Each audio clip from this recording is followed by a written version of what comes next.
किसी सहाबी ने अपने बच्चे की शादी पर अपने घर में लाइटिंग नहीं कराई, लेकिन आपको दुनिया का कोई आलिम ये फतवा नहीं दे सकता कि लाइटिंग कराना हराम है। आप शादी के मौके पे सारी गली सजा लो, आप सारी छतों पे लाइटिंग करा लो, कोई आदमी ये आपको फतवा नहीं दे सकता कि शादी के मौके पर लाइटिंग कराना जायज नहीं। कभी सुना है आपने किसी से? बोलिए। ये जायज है, जायज पैसे है तो ठीक। बल्कि मैं इससे आगे बढ़ता हूं, इससे थोड़ा और आगे जाता हूं। हजरत आयशा सिद्दीका रज़ी अल्लाह ताला अन्हा फरमाती हैं, मेरा जो कमरा था ना जिसमें मैं हुजूर के साथ रहती थी और एक लंबा जिंदगी का अरसा गुजारा, उसमें 3 आदमी सो सकते थे, चौथे के लिए जगह ही नहीं थी और कच्चा था। खजूर के तने खड़े करके उस पर खजूर के पत्तों की छत डाली गई थी।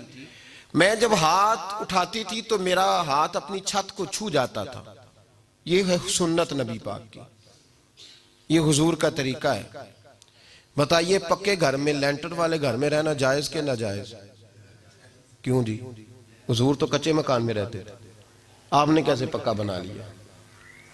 अल्लाह की महबूब अली दीन को उसकी असल बात में समझें। आप ऐसा ना करें जिसमें इंतशार और उम्मत तकसीम हो, उसका असल मिजाज देखें। मेहंदी के मौके पे अगर कोई आदमी 6 देगे दाल चावल की पकाता है तो मना नहीं, जायज पैसों से पकाए। उन्हें लाइटिंग लगवाई, कोई मना नहीं। सारे मोहल्ले को खाना खिलाया, कोई मना नहीं। बल्कि नबी पाक ने फरमाया बेहतरीन मुसलमान ही वो है जो सलाम पहले ले और रोटी ज्यादा खिलाए, तो बेहतरीन मुसलमान है। नाजायज क्या है? नाजायज है शादी के मौके पर बैंड बाजा बजाना, उसमें रक्स करना, उसमें भंगड़े डालना, औरतों मर्दों का इख्तलात होना, औरतों की मूवी बनाना, ये चीजें नाजायज है। तो जो नाजायज है उस पर पाबंदी लगाई जाएगी, जो जायज है उसके बारे में ये कहा जाएगा कि भाई एहतियात की जाए, सुन्नत की तरफ देखा जाए तो बेहतर यही है। लेकिन कोई किसी आदमी के पास जायज पैसे हों, वो 100 कनाल के घर में रहे, अगरचे सुन्नत ये नहीं, पर ये तो कोई फतवा नहीं ना दे सकता कि हराम है तेरा 100 कनाल के घर में रहना। क्या है फतवा कहीं आपने सुना? तो हमारे यहाँ तकलीफ का मामला ये है। देखे मेरे भाई, किसी भी सहाबी ने, बड़े दर्द के साथ बात कर रहा हूं और ये मेरा दर्द है, मैं दर्द से अपने दिल को, अपने ईमान को हाजिर नाजर कह के बात कर रहा हूं। उम्मत बट जाती है हर मौके पे यार, हर जगह ही तकसीम हो रही है उम्मत मुस्लिमा। हर रोज कुछ ना कुछ फतवे ऐसे मिल जाते हैं जिसमें दरारें पड़ती हैं। किसी सहाबी ने किसी मस्जिद के अंदर इश्तिहार छपवा के ऐलान करा के दरसे कुरान कराया है कभी? सीरतुन नबी का जलसा, खत्म बुखारी, मदरसे का दस्तारे फजीलत का जलसा, आपने इश्तिहार पढ़े हैं ना? ये सारे मकातिब फिक्र के होते हैं कि नहीं होते?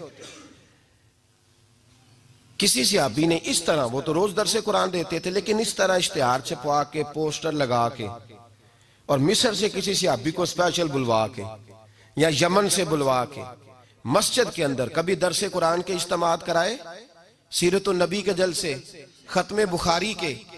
ओ भाई, ये सारी चीजें हुजूर के सहाबा की सुन्नत से मुरवजा अंदाज में साबित नहीं।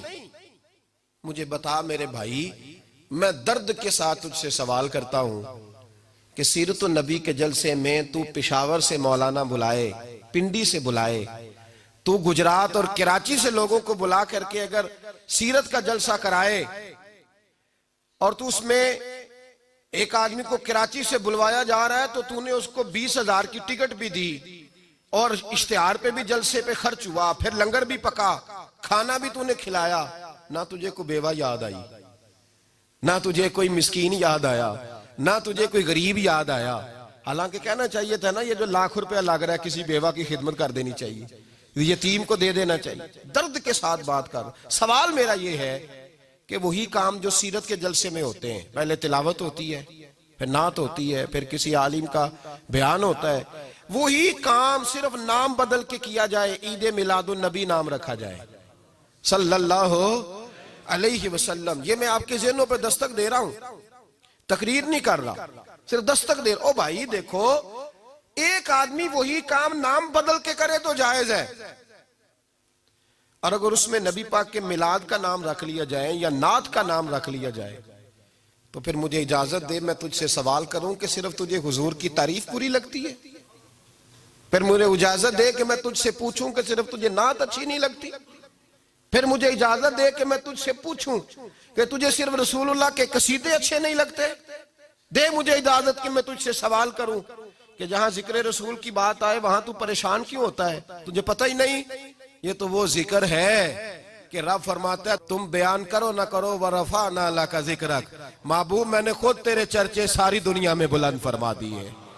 और नबी पाक ने पूछा हजरत जिब्रील से कि चल जिब्रील तू बता मेरी उम्मत को पता चले रब ने मेरा जिक्र कैसे बुलंद किया है। तो जनाब जिब्रील कहने लगे महबूबा रब फरमाता है मेरे नबी से कह दे जहां जहां तेरे रब का जिक्र होगा वहां वहां तेरा भी जिक्र होता रहेगा। ये तो मोहताज ही नहीं किसी का।